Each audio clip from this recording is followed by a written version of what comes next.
Hello everyone. Here is a tutorial that I'm going to show you how to get all your resources in one place.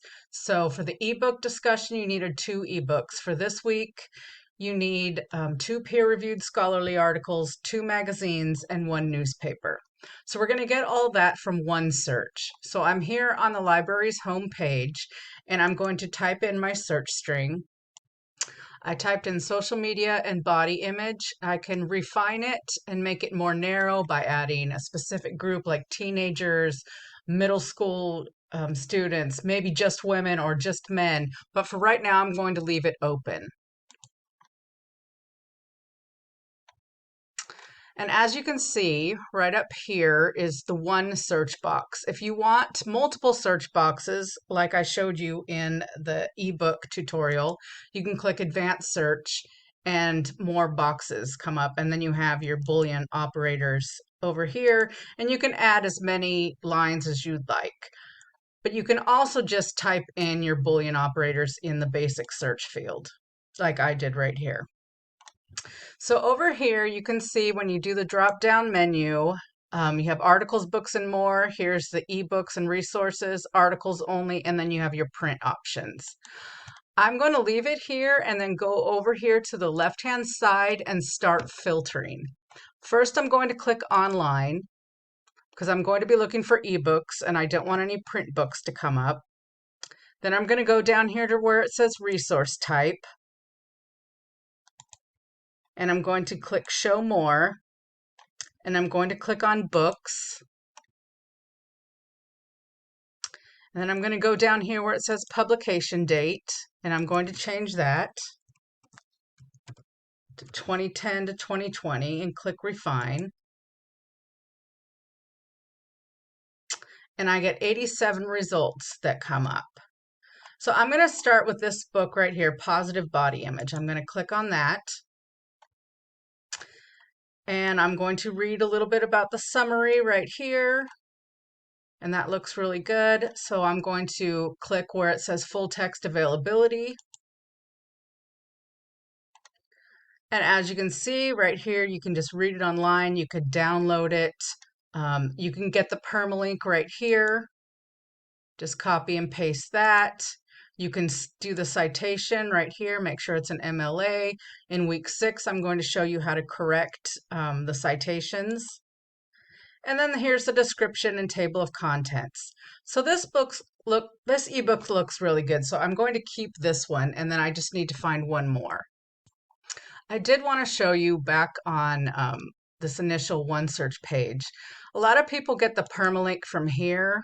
I mean, you can do that, but I think getting it straight from the database where you actually got the book is better. And also the citation. A lot of people get the citations from here. This is a print book citation because it doesn't have the link on it, where the other citation did have the link. So you would be missing points if you just use this as your citation, because everything we're getting is going to be on the online databases. So everything is going to need to have a link. So back on my results page, I'm going to click on this book right here. And click there. And then this one has a DOI. So these are actually really good. If you ever use JSTOR database, JSTOR most always has a lot of DOI numbers. They're perfect. They're actually better than permalinks. Let's see. So here's our abstract, table of contents. You can download it. You can just read it online right up over here. Let's see. Where's the...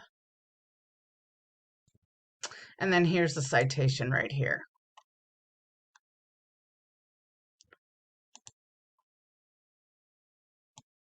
Okay, so we have our two ebooks. Now we're going to get our two peer-reviewed scholarly articles. So I'm going to go over here to where it says active filters, and I'm going to uncheck the books because we're done with ebooks. And now I'm going to click on scholarly peer-reviewed journals. Scholarly journals and peer-reviewed journals are about the same thing. Some aren't always peer-reviewed, as you noticed from the modules last week. but most of the time they are. So you just need to double check sometimes. Okay, so here we are. Okay, so I'm going to click on this top one up here. And as you can see right here, it says peer reviewed. And then we're going to double check to make sure by clicking on the EBSCOhost Academic Search Complete. Like I said, most of the time they are peer reviewed when they say they are, but sometimes it's not always peer reviewed, especially if it's an opinion piece. Okay, so this looks good. Okay, so we can click on PDF full text right here, and we can get the whole article.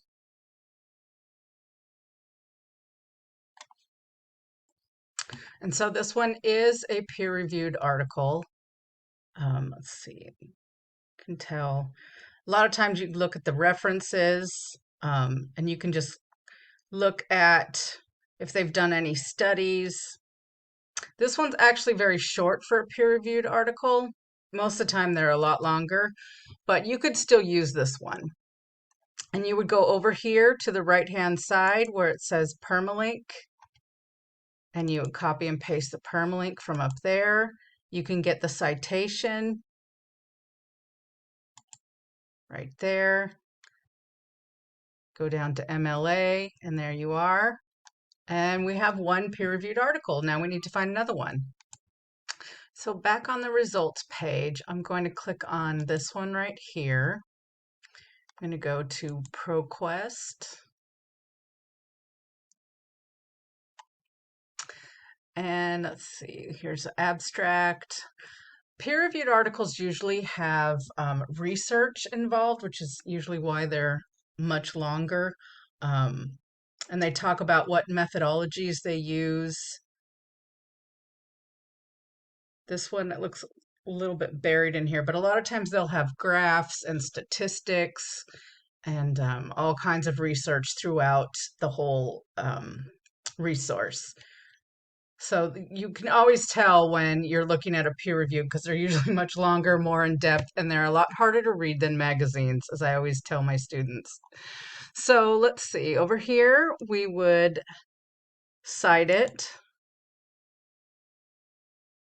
right there.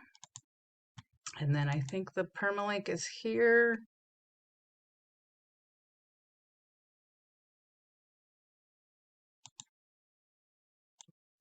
So up here at the top is where the DOI is. So you would just grab that instead of any kind of, there wasn't any permalink on here anyway. So you would just use the digital object identifier, okay? So now we have two peer-reviewed. Now we need two magazines. So now I'm back at my results page, and I'm going to go over here to my filters, and I'm going to unclick the scholarly journals. And I'm going to go down here and I'm going to click articles. Now articles, as you can see, both peer-reviewed and magazines come up together. So you want to isolate and exclude the scholarly journals. So click on this little check mark right here, and that will exclude them. And so all these should be magazines, and double check to make sure. Let me click on this first one here. Gale Academic One file is great for magazines and newspapers. And this is Women's Health Weekly. So this would be a decent article or magazine article to use, but it's not that long. It does have 445 words, so my cutoff point is usually 250 words. Anything less than 250, you won't be able to get a good annotation out of your resource. But this kind of just makes the mark, so we could use this one. So let's go up here, get the link, select. You can also cite and copy and paste all that. And let's go get one more magazine article. So I'm back at my results page, and I could filter this even more by changing the date or adding more terms like and to narrow it down. But I'm just going to take this third one right here and go to Gale Academic One file. And let's see, click on that. That looks, how many words is it? Oh, so this is a good one.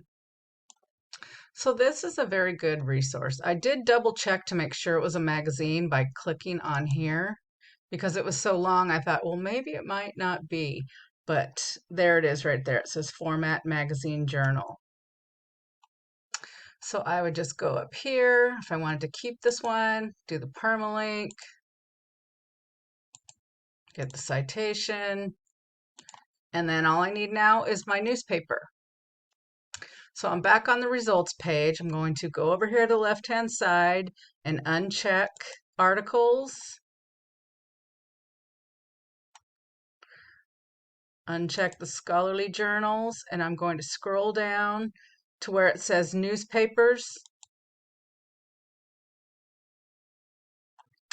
And all these should be newspapers that come up. So I like the looks of this one, so I'm going to click on that one, Gale One File News. And it's definitely got enough length to it. It's from the Sunday Herald in Glasgow. And it looks really good. So if I wanted to keep this one, then I just go up here, get the link, pull the citation, and that's it. I have all my resources.